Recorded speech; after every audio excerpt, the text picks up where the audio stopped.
체호프 단편선 주교 안톤 체호프 지음 박현섭 옮김 성지 주일의 전날 스타로페트롭스키 수도원에서는 저녁 미사가 거행되고 있었다. 종려나무 가지를 나누어 주기 시작할 무렵에는 벌써 10시가 가까웠고 심지가 다 타들어가서 촛불은 가물거렸다. 모든 것이 마치 안개 속처럼 희미했다.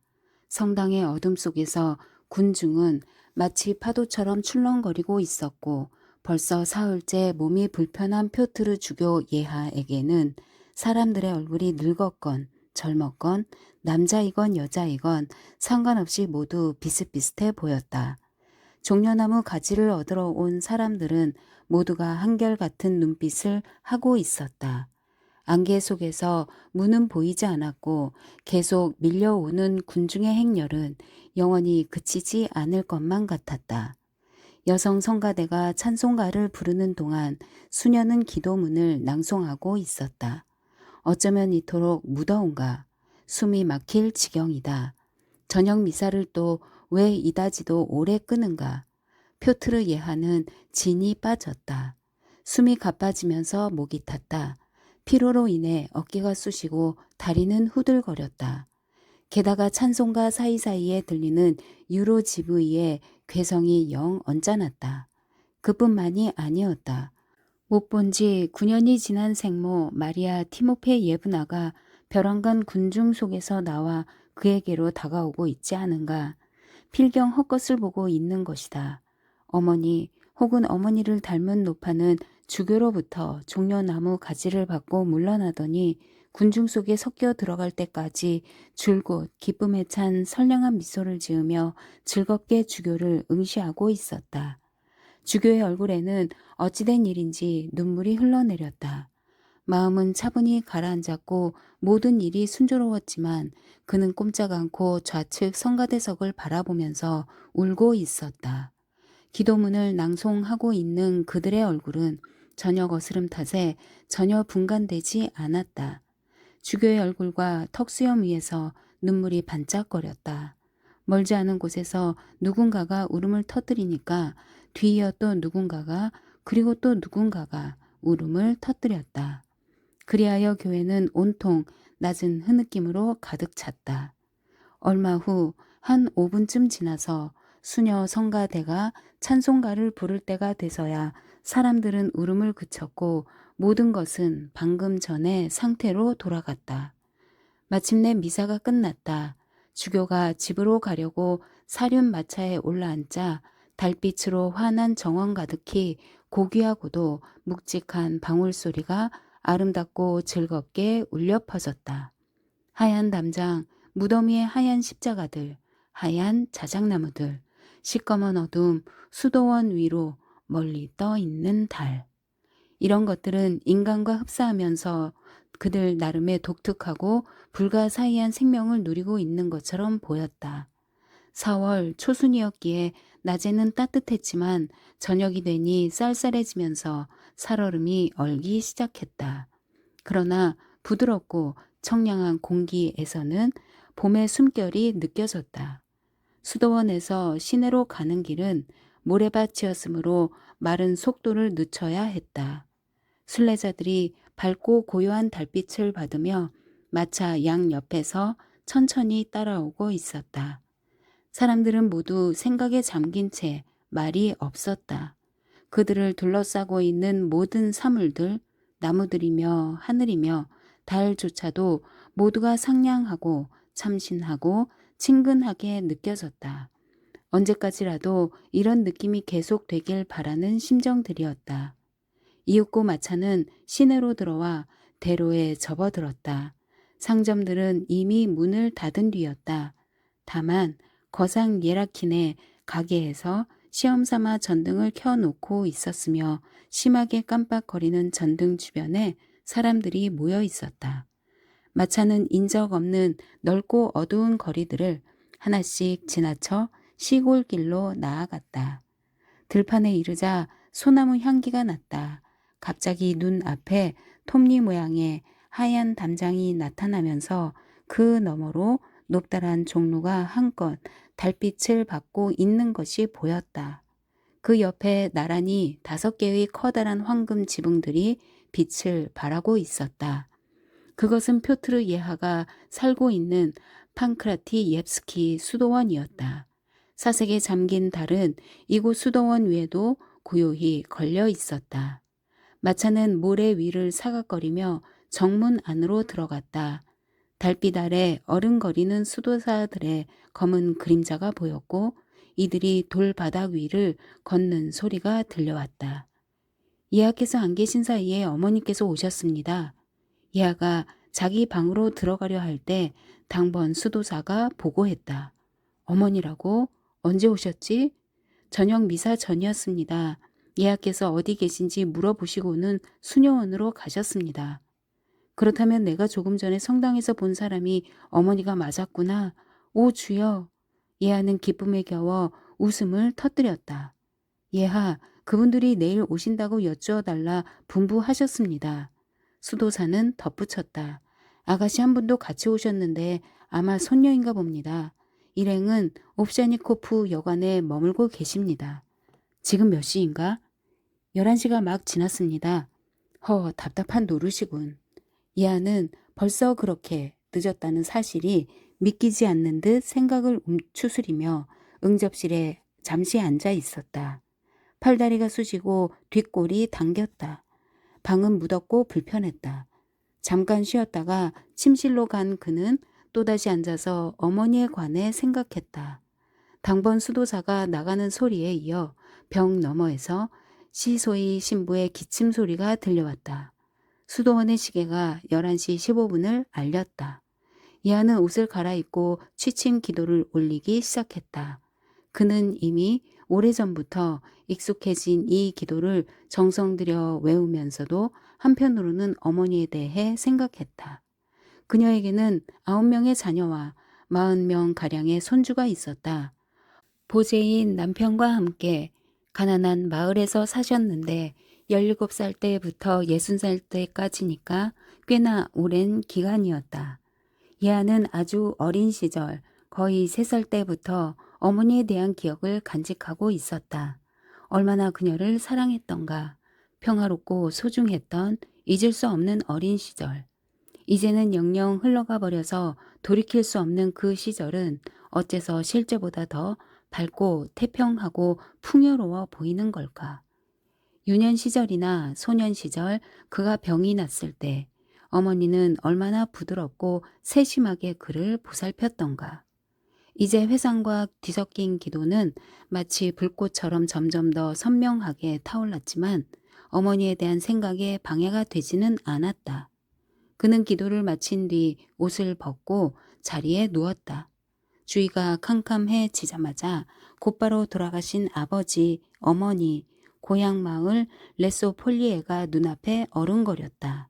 수레바퀴의 삐걱거리는 소리, 양들의 울음소리, 교회 종소리와 청명한 여름 아침, 창가의 집시들. 오 얼마나 달콤한 추억들인가. 레소폴리의 마을의 사제였던 시메온 신부가 생각났다. 겸손하고 침착하며 관대한 분이었다. 그런데 정작 당신은 여위고 자그마한 몸집이었지만 신학생인 아들은 엄청난 거구에 우레 같은 저음의 소유자였다. 언젠가 아들은 요리사에게 분통을 터뜨리면서 그녀를 아이고 이런 암탉나기 예구지 일로바 같으니 라고 욕한 적이 있는데 시메온 신부는 거기에 대해 말없이 얼굴만 붉혔을 뿐이었다. 성경에서 그런 이름을 가진 암탉나기는 도통 들어본 적이 없었던 것이다. 그 뒤를 이은 레소폴리에의 사제는 데미안 신부였는데 그는 술을 한 번 마시기 시작하면 헛것이 보일 때까지 포금을 하는 사람이었다. 오죽하면 고주망태 데미안이라는 별명이 붙을 지경이었다. 레소폴리에의 교사는 신학생 출신인 마트베이 니콜라이치였는데 선량하고 제법 똑똑했지만 그 역시 모주꾼이었다. 그는 학생들을 결코 때리는 법이 없었지만 어찌된 일인지 교단에는 항상 자작나무 회초리 한 묶음이 걸려 있었고 그 밑에는 베툴라 킨데르 발자미카 세쿠타라는 도무지 뜬 모를 라틴어 팻말이 걸려 있었다. 그에게는 털 복숭이 검정개가 한 마리 있었는데 그는 이 개를 신탁시스라는 이름으로 불렀다. 예아는 웃음 지었다. 레소폴리에에서 8베르스타 떨어진 오브니노라는 마을에는 기적을 행하는 성상이 있었다.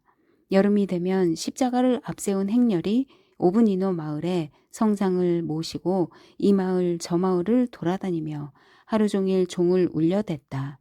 그럴 때면 예하는 공기 속으로 환희의 물결이 진동하는 듯한 기분이 들었다.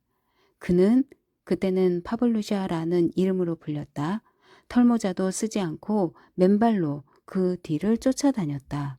소박한 믿음과 소박한 미소로 끝없이 행복했던 순간들이었다. 지금 생각해 보면 오브니노 마을에는 언제나 사람들이 많았다. 이 마을 사제인 알렉세이 신부는 봉헌 예배 시간에 늦지 않으려고 자신의 귀머거리 조카 일라리온으로 하여금 성찬식 기도문을 건강에 관하여나 안식일을 위하여 따위에 짧은 것으로 읽도록 시키곤 했다. 일라리온은 아침 예배 때 기도문을 읽는 대가로 어쩌다가 5코페이카나 10코페이카 동전을 받았다. 그리고 세월이 흘러 머리가 희끗희끗해지고 벗겨질 무렵에 갑자기 종이 위에 그래 일라리온 넌 바보야 라고 쓰인 것을 보게 된다. 15살이 될 때까지 파블루샤는 학교 공부를 못 따라갔던 탓에 가족들은 급기야 신학교를 그만두게 하고 가게 점원으로 글을 보내려고 했을 정도였다. 어느 날 편지를 붙이려고 오브니노에 온 그는 우체국 직원들을 한참 동안 지켜보다가 이렇게 물은 적이 있었다. 뭐 좀 물어볼게요. 아저씨들은 보수를 월급으로 받아요? 아니면 일당으로 받아요? 예아는 상념을 그치고 잠을 청하기 위해 성호를 긋고 옆으로 돌아 누웠다. 어머니가 오셨어. 다시 그 일을 떠올리고 그는 미소 지었다. 창으로 달빛이 비추어 방바닥이 환했지만 그에게는 그늘이 드리워져 있었다. 귀뚜라미가 시끄럽게 울고 있었다. 옆방에서 시소이 신부의 코 고는 소리가 벽 너머로 들렸다. 노인 특유의 코 고는 소리에서 외로운 고아 같은, 심지어 방랑자 같은 무언가가 느껴졌다. 시소이는 한때 주교청의 사무장이었기 때문에 지금도 사무장 신부로 불린다. 칠순의 그는 시에서 16베르스타 떨어진 수도원에 살지만 때로는 시내에서 지내기도 한다. 사흘 전에 그는 판크라티옙스키 수도원에 들렀는데 예하는 틈나는 대로 수도원의 이런저런 업무에 관해 이야기를 나눌 작정으로 그를 자기 곁에 머물도록 했다. 1시 반에 새벽 예배를 알리는 종이 울렸다. 시소이 신부가 기침을 하고 불만스럽게 뭐라고 투덜거리더니 맨발로 이 방 저 방을 돌아다니는 소리가 들렸다. 시소이 신부님, 예아는 그를 불렀다. 시소이는 자기 방으로 갔다가 잠시 후에 장화를 신고 촛불을 든 모습으로 나타났다. 그는 속옷 위에 승복을 걸치고 머리에는 낡아서 빛이 바랜 둥근 사제모를 쓰고 있었다. 잠이 안 오네요. 예아는 일어나 앉으며 말했다. 암만 해도 병이 난 것 같아요. 왜 그런지는 모르겠는데 열이 있어요. 아마 감기가 드셨나 봅니다, 주교님. 양초 기름으로 마사지를 해보세요. 시소 있는 동안 서 있다가 하품을 했다. 오 주여, 이 죄인을 용서하소서. 지금 예라킨네 집에서는 전등을 달았다더군요. 그는 말했다. 맘에 안 들어요. 늙고 여위고 등이 굽은 시소의 신부는 늘 무언가 불만스러워 했으며 새우처럼 튀어나온 그의 눈은 노기를 띠고 있었다. 맘에 안 들어요. 그는 방을 나가며 되풀이 말했다. 정말 맘에 안 들어요. 성지 주일인 다음날 아침 예하는 시내의 성당에서 미사를 집전했으며 관구주교와 와병 중인 늙은 장군 부인을 방문하고 나서 마침내 숙소로 돌아왔다. 1시에 그는 귀한 손님들과 함께 점심 식사를 했다. 손님은 늙으신 어머니와 8살 난 조카딸 카차였다. 식사 시간 내내 정원으로부터 봄날의 햇볕이 창으로 비쳐 들어와 하얀 식탁보와 카차의 붉은 머리카락 위에서 즐겁게 빛나고 있었다. 정원으로부터 갈까마귀의 울음과 찌르레기의 노랫소리가 이중으로 된 창을 통해 들려왔다. 우리가 못 본 지 벌써 9년이 됐네요. 노파가 말했다. 어저께 수도원에서 주교님을 얼핏 봤는데 어쩌면 하나도 변하지 않았어요. 좀 여위고 턱수염이 길어진 것만 빼고는. 천주님, 성모님, 어저께 저녁 미사 때는 사람들 모두가 주체를 못하고 울음을 터뜨렸지요. 나도 주교님을 보면서 눈물을 흘렸어요.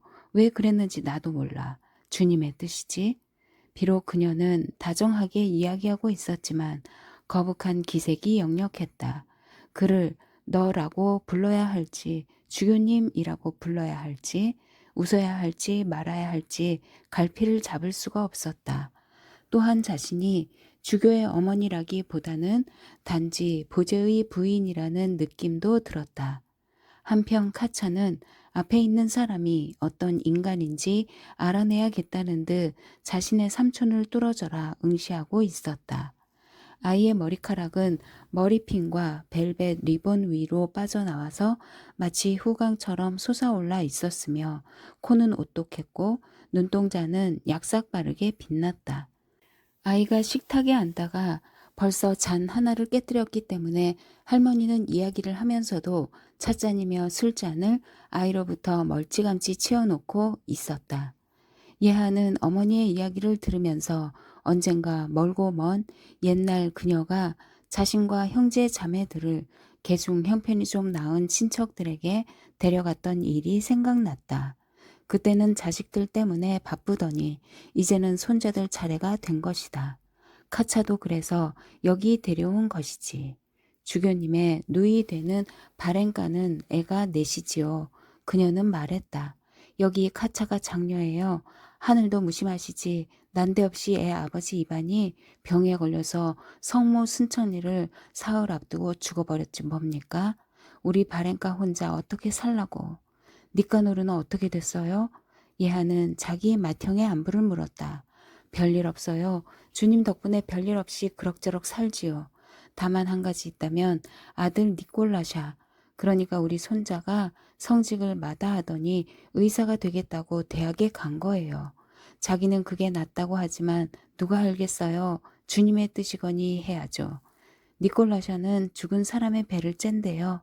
카차는 그렇게 말하면서 자기 무릎에다가 물을 엎질렀다. 얌전히 앉아 있거라 얘야. 할머니는 가만히 주의를 주고는 아이의 손에서 잔을 빼앗았다. 기도를 하고 먹어야지. 정말 이게 얼마만입니까? 예아는 어머니의 어깨와 팔을 부드럽게 쓰다듬으며 말했다. 외국에 있는 동안 어머니가 너무나 보고 싶었어요. 우리 모두 고마워하고 있답니다. 저녁이면 창가에 홀로 앉아 바깥에서 울리는 음악 소리를 듣곤 했어요. 그러다 보면 문득 고향이 사무치게 그리워지는 겁니다. 집에 갈 수만 있다면, 어머니를 볼 수만 있다면 뭐든지 내놓고 싶은 심정이었어요. 어머니는 미소를 지으며 얼굴이 환해졌지만 곧 심각한 표정을 지으며 말했다. 우리 모두 고마워하고 있답니다. 그의 기분은 갑자기 변해버렸다. 그는 어머니를 바라보면서 의아한 생각이 들었다. 어째서 그녀가 이런 공손한 표정과 목소리를 하고 있는지 이해할 수 없었다. 그녀가 낯설어 보이면서 우울하고 답답해지기 시작했다. 거기에다 어제처럼 머리가 아프고 다리도 부서질 듯 쑤셔왔다. 생선 요리는 소태처럼 썩고 자꾸 물만 마시고 싶었다. 점심 식사 뒤에는 2명의 부유한 여지주들이 찾아와서 1시간 반 가량이나 뚱한 얼굴로 말없이 앉아있다가 나갔다. 그 다음에는 말수가 적고 가는 기가 먹은 수도원장이 다녀갔다. 저녁 기도를 알리는 종소리가 울릴 즈음 태양이 숲 너머로 지면서 하루가 저물었다. 예배당에서 돌아온 예하는 서둘러 기도를 마치고 침대에 누워 이불을 꼭꼭 끌어 덮었다. 점심때 먹은 생선 요리가 생각나면서 기분이 나빠졌다. 달빛이 그의 잠을 방해하는가 했더니 조금 뒤에는 옆방에서 두렁거리는 소리가 들렸다. 아마도 응접실인 듯 시소이 신부가 어머니에게 정치 이야기를 하고 있었다. 일본에서는 전쟁이 나서 난리랍니다.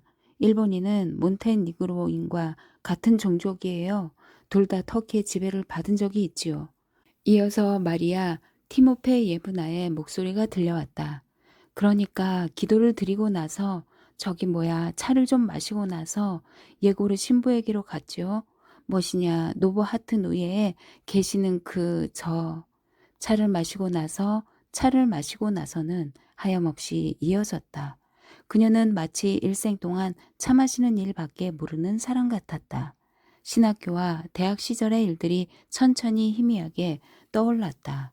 그는 3년 동안 신학교에서 그리스어 선생 노릇을 했다. 그때만 해도 벌써 안경 없이는 책을 볼 수가 없었다. 그러다가 삭발을 하고 수도승이 되었고 장학관으로 임명되었다. 그러다가 학위를 마쳤다. 32살이 되었을 때 신학교의 학장으로 나중에는 수도원장으로 승격되었다. 그때에는 인생이 참으로 가뿐하고 즐거웠으며 길고도 길어서 끝이 없는 것처럼 보였다. 그러나 같은 시기에 병을 얻어서 형편없이 몸이 축나더니 거의 실명할 지경에까지 이르렀다. 그래서 의사의 충고대로 모든 것을 버리고 외국으로 떠나야만 했다. 그래서요? 옆방에서 시소이 신부가 물었다. 그 다음에는 차를 한 잔 마셨지요. 마리아 티모페 예무나가 대답했다. 아저씨 턱수염이 초록색이네요. 갑자기 카차가 놀란 듯이 소리치더니 웃음을 터뜨렸다.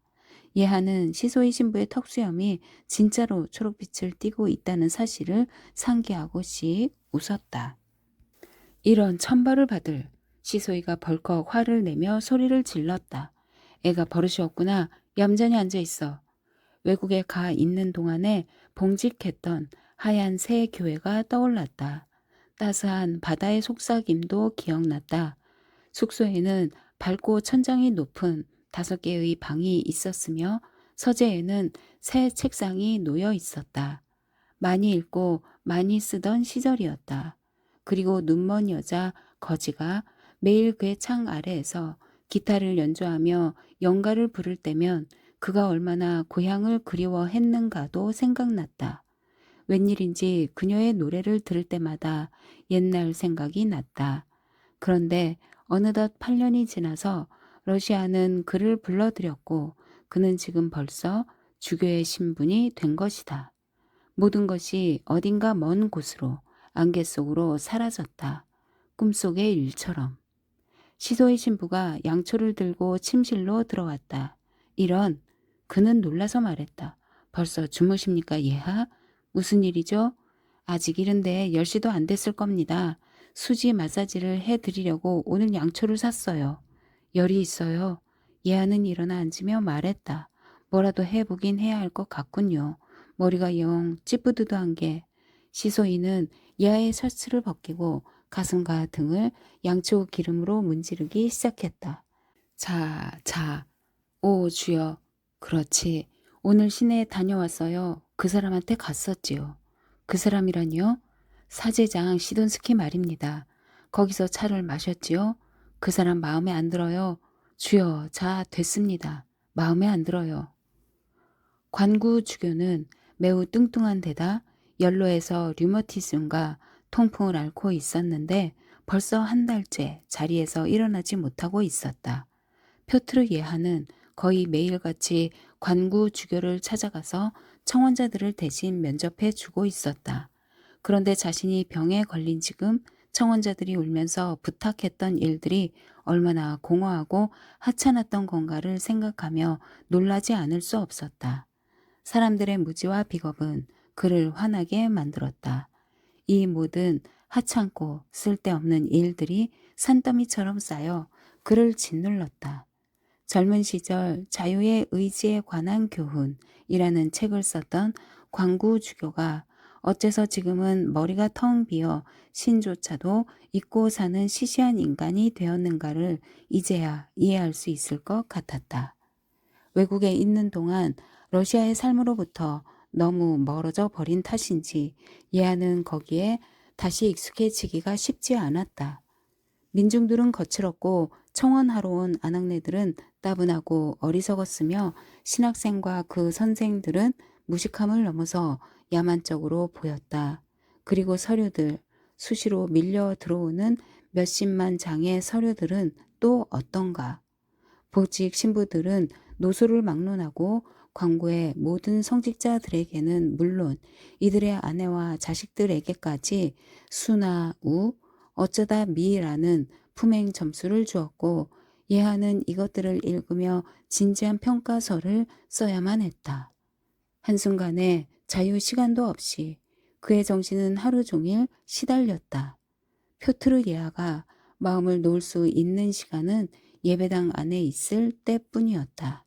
그는 자신이 사람들에게 불러일으키는 두려움에 도무지 익숙해질 수가 없었다. 그것은 스스로 의도한 것도 아닐 뿐더러 조용하고 겸손한 자신의 성품에도 반하는 일이었기 때문이다. 이 고장에 모든 사람들은 그의 시선과 마주치기만 하면 죄를 짓고 겁을 먹은 난쟁이들이 되어버리는 것 같았다. 그 앞에서는 모두가 두려움에 떨었으며 심지어 늙은 수석 사제들까지도 발밑에 납작 엎드릴 정도였다.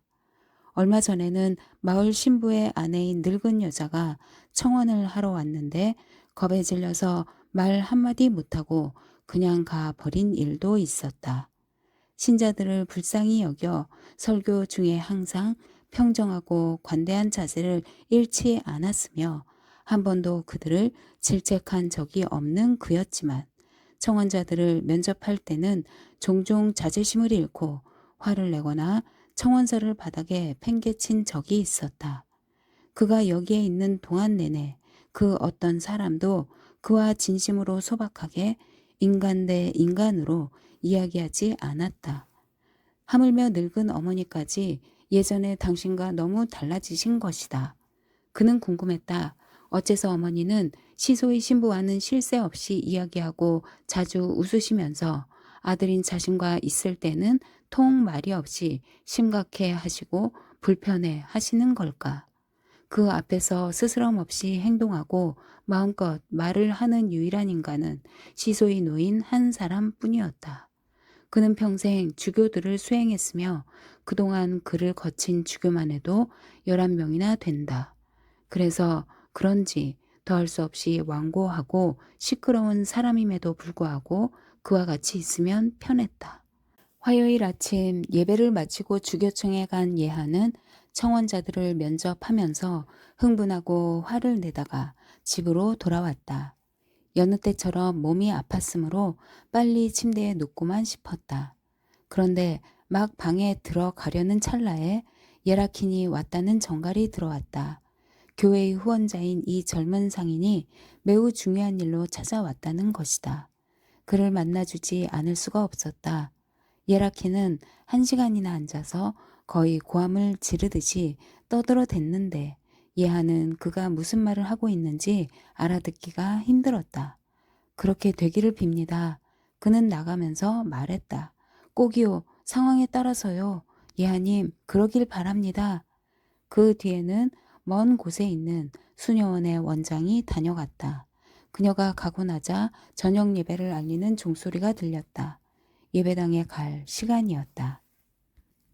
저녁 미사에서는 검은 턱수염의 젊은 수도 사제가 집전하는 가운데 수도사들이 곱고 영감 어린 목소리로 찬송을 했다.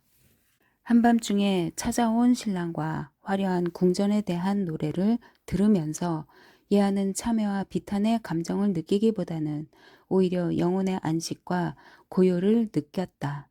그러면서 그의 생각은 먼 과거로 지금처럼 약혼자와 사치스런 궁전에 대한 노래를 듣던 어린 시절로 치달았다.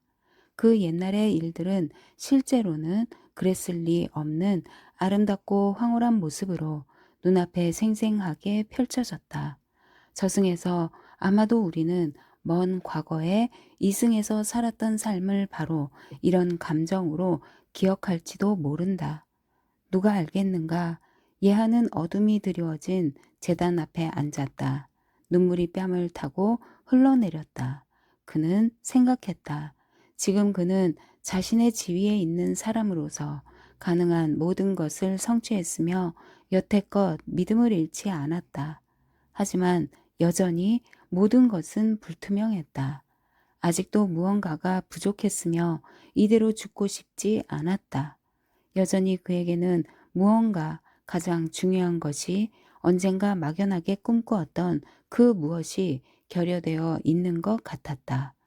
어린 시절과 대학 시절 그리고 외국에서 가졌던 그 모든 소망이 현재에도 그를 고뇌하게 만들고 있었다. 오늘은 노래를 정말 잘들 부르는구나. 찬송가 소리에 귀를 기울이며 그는 생각했다. 정말 잘 불러. 목요일에 그는 성당에서 오전 미사를 집전하고 세족식을 거행했다. 미사가 끝난 후 사람들이 각자 집으로 흩어질 즈음 햇볕은 따뜻하고 상쾌했으며 길가의 개울물은 졸졸거리며 흐르고 있었다. 교회의 들판에서 날아온 종달새의 부드러운 노래는 마음을 편안하게 해 주었다. 나무들은 벌써 잠을 깨어 인사하듯 미소를 지었고 그 위로 끝을 알 수 없는 파란 하늘이 광활하게 펼쳐졌다. 표트르 예하는 집에 도착해서 차를 마시고 옷을 갈아입었다. 그리고 침대에 누워서 당번 수도사에게 덧창을 닫도록 일렀다. 침실은 컴컴해졌다. 그런데 왜 이리 피곤한 것일까? 다리와 등은 왜 이리도 아플까? 이 집요하고 싸늘한 고통은 도대체 무엇인가? 귀에서 윙윙거리는 이 소음은 오랫동안 잠을 이루지 못했는데 생각해보니 제법 시간이 지난 것 같았다. 무언가 자질구레한 일이 눈을 감자마자 머릿속을 맴돌고 있었다. 어제 저녁처럼 벽을 통해서 옆방의 목소리와 잔이며 숟가락이 부딪히는 소리가 들렸다. 마리아 티모페 예브나가 시소이 신부에게 속담을 섞어가며 유쾌하게 무슨 얘기를 하고 있었고 거기에 대해 시소이 신부는 불만스러운 투로 무뚝뚝하게 대답하고 있었다. 절대로 어딜 감히 설마 예하는 또 다시 화가 나기 시작했다.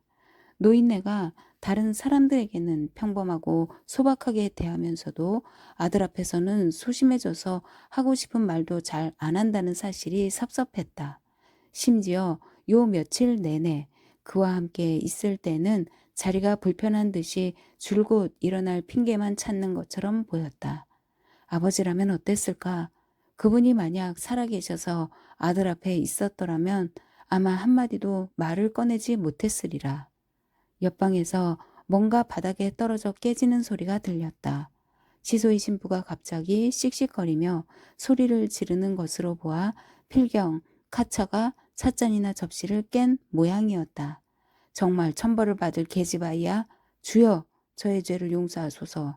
찻잔이 남아나질 않는구나. 그러고 나서는 조용해졌다. 정원에서 나는 소리만 들릴 뿐이었다. 그리고 예하가 눈을 떴을 때 방 안에 꼼짝 않고 서서 자신을 바라보고 있는 카차의 모습이 눈에 들어왔다. 그녀의 붉은 머리는 여느 때같이 머리핀에서 빠져나와 후광처럼 보였다. 카차구나? 그는 물었다. 아래층에서 아까부터 문을 열었다 닫았다 하고 있는 이가 누구지? 나는 안 들리는데요. 카차가 귀를 기울이며 대답했다. 지금 또 누가 지나갔어? 그건 삼촌 배에서 나는 소리예요. 그는 껄껄 웃으며 아이의 머리를 쓰다듬어 주었다. 그리고 잠시 침묵하다가 물었다. 그래, 니콜라샤, 오빠가 죽은 사람 배를 쨘다고? 네, 배우는 중이래요.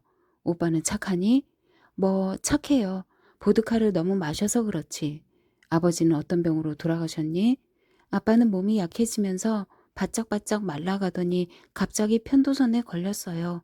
그러자 나도 병에 걸리고 패자 오빠도 병에 걸렸어요. 전부 목이 아팠어요. 아빠가 돌아가시자 우리는 병이 나았어요, 삼촌. 아이의 턱이 부르르 떨리더니 눈물이 글썽거렸다. 눈물은 아이의 볼을 타고 흘러내렸다. 예하님, 아이는 이제 한층 서럽게 울면서 가느다란 목소리로 말했다. 삼촌, 엄마랑 우리는 불행해졌어요. 우리한테 돈을 좀 주세요. 제발이요. 제발. 그도 역시 눈물을 흘렸다. 감정이 복받쳐서 한참 동안 아무 말도 할 수가 없었다. 그는 아이의 머리를 쓰다듬다가 어깨를 토닥거리며 말했다. 그래, 그래 얘야. 부활절 날에 이 문제를 얘기하자꾸나. 내가 도와줄게. 도와주고 말고. 어머니가 소리 없이 조심스럽게 들어오더니 성상 앞에서 기도했다.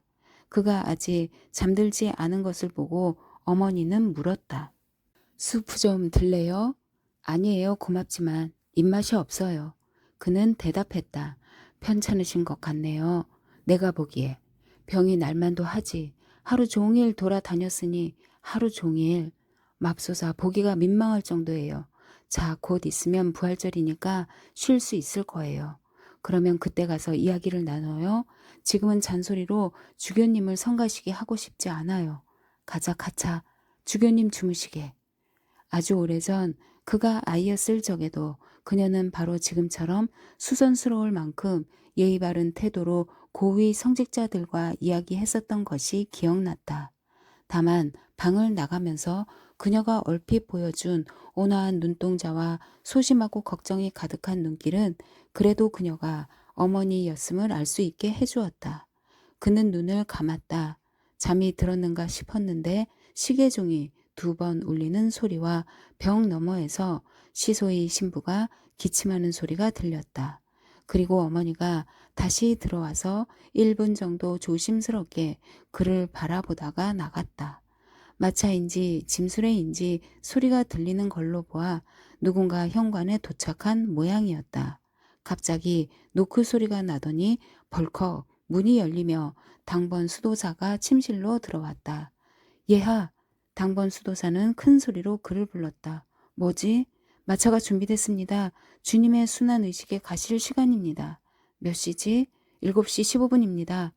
그는 옷을 입고 성당으로 갔다. 12곡의 성가가 진행되는 동안 교회 한가운데에 꼼짝없이 서 있어야 했다. 가장 길고 가장 아름다운 첫 번째 성가는 그도 따라 불렀다. 원기 왕성한 느낌이 그를 채웠다. 이제 사람의 아들이 찬양 받으시도다로 시작되는 이 첫 번째 성가는 그도 외우고 있었다. 성가를 따라하면서 그는 이따금 눈을 들어 양옆에 늘어서 있는 불꽃의 바다를 보았다. 양초들이 타들어가는 소리가 들렸지만 예년과 마찬가지로 사람들은 많지 않았다. 이 사람들 모두가 그의 어린 시절에 있었던 사람들이며 앞으로도 내내 언제까지 있는지는 신만이 아실 일이지만 이 자리에 머물 것처럼 여겨졌다. 그의 아버지는 보제였고 할아버지는 신부, 증조 할아버지는 보제였다. 아마도 그의 가게 전부가 고대 러시아에 기독교가 들어왔을 때부터 성직에 종사했을 것이다. 교회 의식과 성직, 그리고 교회 종소리에 대한 그의 애착은 아마도 나면서부터 지닌 뿌리 깊은 본성이었을 터였다. 교회에 있을 때 특히 자기가 미사를 집전할 때면 그는 뿌듯하고 기운차고 행복한 느낌이 들었으며 지금도 마찬가지였다. 그러나 이윽고 8번째 성가를 마쳤을 무렵 그는 기침도 못할 만큼 목소리에 힘이 빠져버렸고 머리가 깨질 듯 아파왔다. 여기서 쓰러지고 마는 게 아닌가 하는 두려움이 그를 엄습했다. 그러더니 정말로 다리가 마비되면서 차츰 감각이 없어지기 시작했다. 자신이 무엇 때문에 버티고 서 있는지, 왜 쓰러지지 않는지 영문을 알 수 없었다. 미사가 끝났을 때는 자정을 15분 남겨두고 있었다. 예하는 자기 방에 들어가서 취침 기도도 빼먹은 채 옷을 벗고 자리에 누웠다. 말을 할 기력도 없었고 이제는 일어날 수도 없을 것 같은 기분이었다. 이불을 덮으면서 갑자기 외국으로 가고 싶은 생각이 들었다. 점점 커져가는 그 생각, 이 구질구질한 싸구려 덧문과 낮은 천장을 보지 않을 수 있다면 수도원의 이 무거운 냄새를 안 맡을 수만 있다면 목숨이라도 내놓고 싶은 심정이었다. 한 명이라도 이야기가 통하는 사람이 있다면 영혼을 내어줄 텐데. 옆방에서 누군가의 발소리가 들려왔지만 아무리 생각해 봐도 그것이 누군지 기억할 수 없었다. 마침내 문이 열리더니 시소의 신부가 양초와 찻 숟가락을 들고 들어왔다. 벌써 자리에 드셨습니까, 예하? 그가 물었다. 식초를 섞은 보드카를 발라 드리려고 왔지요. 제대로 문지르기만 하면 상당히 효과를 볼 겁니다. 주 예수님, 자, 이렇게. 자, 오늘은 우리 수도원에 갔었지요. 마음에 안 들어요. 내일 여기서 떠날 겁니다. 그만 있고 싶어요. 주 예수님, 자. 시소이는 워낙 한 곳에 오래 붙어 있는 사람이 아닌데도 판크라티옙스키 수도원에는 벌써 1년이나 있었던 것이다. 그의 이야기를 들으면 참으로 이해하기 힘든 것들이 있었다. 집은 어딘지, 그에게도 좋아하는 사람이 있는지, 과연 신을 믿는지. 이 사람 스스로도 자기가 왜 수도승인지를 몰랐다. 그런 것에 대해서 생각해 보지도 않았을 뿐만 아니라 오래전에 삭발을 하고 수도사가 되던 순간 그런 문제는 기억 속에서 지워졌기 때문이다. 그는 태어나면서부터 수도사였던 것 같았다. 내일 가겠어요. 여기는 지긋지긋해요. 당신과 이야기를 나누고 싶었는데 그럴 짬이 없었어요. 예아는 안간힘을 짜내어 조용히 말했다. 알다시피 나는 여기 아는 사람들이 없지 않습니까? 일요일까지는 머무르겠습니다. 하지만 더 이상은 못 있겠어요. 나원. 주교가 다 뭡니까? 예아는 작은 소리로 계속 말했다. 나는 마을 신부에나 어울려요. 아니면 보제든가 아니면 평수도사든가. 모든 일들이 나를 짓누르고 있습니다. 짓누르고 있어요. 네? 주 예수님, 자, 됐습니다. 그럼 주무세요. 예하, 갑자기 무슨 말씀이세요? 어쩌시겠다는 겁니까? 안녕히 주무세요. 예하는 한숨도 자지 못했다. 아침 8시쯤 내장 출혈이 시작되었다. 당번 수도사는 기겁해서 먼저 수도 원장에게 달려갔다가 시내에 살고 있는 수도원 의사 이반 안드레이치를 부르러 갔다. 길고 허연 턱수염의 뚱뚱한 의사 영감은 예하를 오랫동안 살펴보면서 계속 고개를 저으며 인상을 쓰다가 이윽고 말했다. 아세요, 예하? 장티푸스에 걸리셨어요. 내장 출혈 때문에 예하는 몇 시간 만에 부쩍 훌쭉해지고 창백해졌다. 살이 쪽 빠진 얼굴에는 잔뜩 주름이 지고 눈은 커다랗게 튀어나와서 마치 갑자기 늙어버린 것 같았다. 게다가 키까지 줄어들었기 때문에 그는 자신이 누구보다도 여위고 허약하고 초라해 보일 거라고 생각했다. 예전에 모든 것은 어딘가로 멀리 사라져버려 더 이상 되풀이되지도 계속되지도 않을 것 같은 느낌이 들었다. 정말 좋구나. 그는 생각했다. 정말 좋다. 어머니가 오셨다. 어머니는 그의 주름진 얼굴과 커다란 눈을 보고 깜짝 놀라더니 침대 앞에 쓰러지듯 무릎을 꿇고 그의 얼굴과 어깨와 손에 입을 맞추기 시작했다. 그녀도 또한 그가 다른 누구보다도 여위고 허약하고 초라해 보인다고 생각했다. 그녀는 이미 그가 주교라는 사실을 망각한 채 그에게 자기가 낳은 소중한 아기에게 하듯 입을 맞추었다. 파블루샤, 귀여운 거사. 그녀는 정신없이 말했다. 내 아가야, 내 아들아, 어쩌다가 이 지경이 됐니? 파블루샤, 대답 좀 해봐라. 옆에는 카차가 창백하고 험상궂은 얼굴로 서 있었다. 아이는 삼촌에게 무슨 일이 일어났는지, 어째서 할머니가 저처럼 고통스러운 표정을 짓고 있으며 왜 저런 가슴 아픈 말을 하고 있는지 이해할 수 없었다. 그는 이미 아무 말도 할 수가 없었고 알아듣지도 못했다. 그는 소박하고 평범한 인간으로 돌아간 자신이 지팡이를 휘두르며 즐겁게 들판을 뛰어가고 있고 머리 위로는 햇빛 가득한 넓은 하늘이 펼쳐져 있는 광경을 눈에 그리고 있었다. 그는 이제 새처럼 자유로우며 어디든 마음 내키는 대로 갈 수가 있는 것이다. 아들아, 파블루샤야, 대답 좀 해라. 노파가 말했다. 어찌 된 일이냐 내 아들아. 이 아를 내버려 두세요. 방안을 오락가락하던 시소의 신부가 화를 내며 말했다. 주무시게 놔두라니까. 아무 일도 없습니다. 무슨 일이 있겠어요? 3명의 의사가 찾아와서 이런저런 조언을 하고는 가버렸다.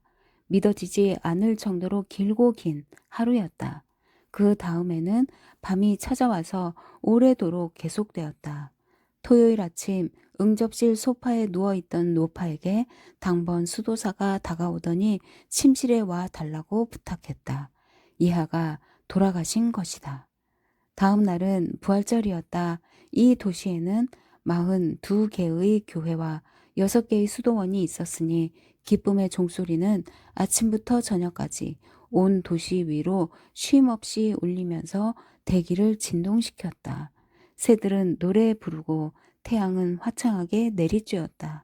장이 벌어진 광장에서는 그네를 타네 손풍금을 울리네 하며 왁자지껄했고 손풍금 소리와 술 취한 이들의 주정이 요란했다. 큰 길에서는 정오가 지나면서 경마가 시작되고 있었다. 한마디로 모두 흥겹고 태평했다는 얘기다. 바로 지난해에 그랬던 것처럼 그리고 틀림없이 앞으로도 그러할 것이다. 한 달 뒤에 새 대리 주교가 임명되었으며 그때는 이미 아무도 표트르 예하에 대한 생각을 하지 않았다. 그리고 사람들은 완전히 그를 잊어버렸다. 다만 지금은 먼 시골 마을에서 보재인 사위의 집에 얹혀 살고 있는 고인의 늙은 어머니만이 저녁이 되어 암소를 들여놓기 위해 여자들이 모일 때면 아이들 얘기, 손자들 얘기, 그리고 자기에게 주교 아들이 있었다는 얘기를 꺼내곤 했다. 그녀는 주교 아들 얘기를 할 때면 혹시 사람들이 자기를 믿지 않으면 어쩌나 싶어 조심했다. 사실 모두가 그녀의 얘기를 믿은 것은 아니었다. 1902년